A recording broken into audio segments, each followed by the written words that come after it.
आज की कहानी है तलाक और बदनामी। राधा बस रोए चली जा रही थी। उसके आंसू रुकने का नाम नहीं ले रहे थे और वो अपनी माँ से बार बार एक ही बात कह रही थी, मुझे बदनाम कर उसे क्या मिला? सिर्फ उसे डिवोर्स तलाक आसानी से मिल जाए। उसने मेरा नाम गैर मर्दों के साथ जोड़ दिया, मेरी जिंदगी नरक बना दी। मेरे पति होते हुए खुद मुझ पर ये इल्ज़ाम लगा रहे हैं।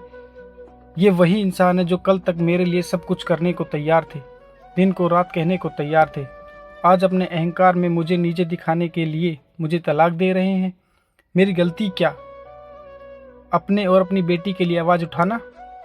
अब लोग भी मुझे अजीब नज़रों से देखते हैं, गंदी बातें करते हैं, रास्ते पर चलना मुश्किल हो गया। सहेलियां भी मुझसे मुंह फेर लेती हैं, बस कुछ ही मुझे समझती हैं और मेरा साथ है।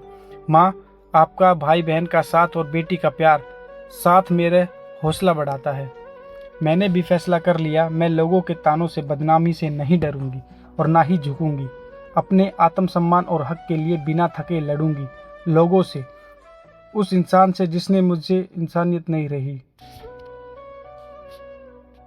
और फिर शुरू हुआ कोर्ट कचहरी के धक्के, पैसों और समय दोनों की बर्बादी, पर कोई दूसरा रास्ता दिख नहीं रहा था।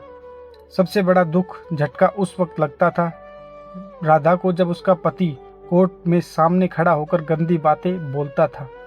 वो बहुत ही मायूस हो जाती थी। कभी कभी सब कुछ छोड़कर कहीं दूर भाग जाना चाहती थी, पर उसका अंतर्मन उसे झंझोक कर देता। तुम ऐसे पीछे नहीं हट सकती, तुम चुप नहीं रह सकती। और राधा फिर हिम्मत कर खड़ी हो जाती, अपनी बेटी के हक के लिए सोचती, मैं मजबूत बनूंगी तभी तो बेटी को मजबूत बना पाऊंगी। जैसे जैसे कोर्ट में केस आगे बढ़ता रहा, राधा का आत्मविश्वास भी बढ़ता जा रहा था। राधा बेझिझक अपना काम करने लगती थी। उसे महसूस होने लगा था कि लोगों के सामने एक अच्छी शादीशुदा जिंदगी का दिखावा करना बहुत गलत था। अगर उसने कुछ लोगों को भी सही बात बताई होती, अपनी परेशानियां बताई होती, तो आज ये दिन देखना ना पड़ता। लोग उसकी मुश्किलों को समझते और खैर जो होना था हो गया सोचकर राधा ठंडी सांस ली। और अब वो खुलकर जिएगी और अपना बदला लेगी। उधर राधा के पति को भी एहसास हो गया, उसने राधा पर झूठा इल्जाम लगा मुसीबत मोल ले ली है। उसने तो सोचा था राधा जैसी समाज में एक अच्छी जिंदगी जीने का दिखावा करने वाली औरत मुंह बंद कर चुपचाप घर में बैठ जाएगी, पर हुआ सब कुछ उल्टा। राधा तो घरेलू हिंसा की सच्चाई सबके सामने लाकर रख दी थी। कुछ सबूत भी जुटा लिए थे राधा ने। वो अपनी बेटी के साथ जीना भी सीख गई थी। उसके घर वाले भी पूरा साथ देते थे उसका। तभी एक दिन दरवाजे की घंटी बजी। राधा ने भी सोचा कौन होगा इस वक्त। जब देखा तो वो अचंभित रह गई। दरवाजे पर उसका पति खड़ा था। उसने राधा से पूछा, अंदर आ जाऊं? राधा ने कुछ सोचा, हाँ बोल। उसे अंदर आने दिया और पूछा, अब क्यों आए हो? वो बोला, मुझे माफ़ कर दो, मुझसे गलती हो गई और घर वापस चलो। मैं तुम्हारे और अपनी बेटी के बिना नहीं रह सकता। अचानक आए इस बदलाव से राधा सोच में पड़ गई थी। वो कुछ समझ ही नहीं पा रही थी, पर उसका पति केस वापस लेने, साथ में सुखी जीवन बिताने की बात कर रहा था। उसने राधा से कहा, चाहो तो थोड़ा सोचकर जवाब देना। पर राधा का जवाब तो तैयार था। उसने साथ जाने से मना कर दिया और बेटी ने भी बोल दिया, मैं मम्मी के साथ ही रहूंगी।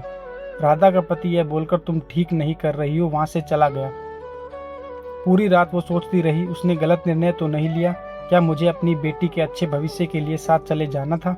बेटी को माँ पापा दोनों का प्यार मिल जाए। शायद सच में उनकी सोच बदल गई हो। सोचते सोचते सुबह हो गई। सब घर वाले भी सोच में थे, क्या किया जाए, इंसान बदल भी तो सकता है। पर सबने समझदारी दिखा, कुछ दिन इंतजार करने को सोचा। तभी केस की तारीख भी आ गई। राधा ने सोचा आज के पति के व्यवहार से पक्का निर्णय ले लेगी, और जो हुआ वह सोच से बाहर था। पति का वही रूप पाया। राधा आज भी अपने पति बेटी के लिए लड़ रही है। बस एक बात सोचती है, उस दिन उसका पति बदला रूप लेकर घर क्यों आया था?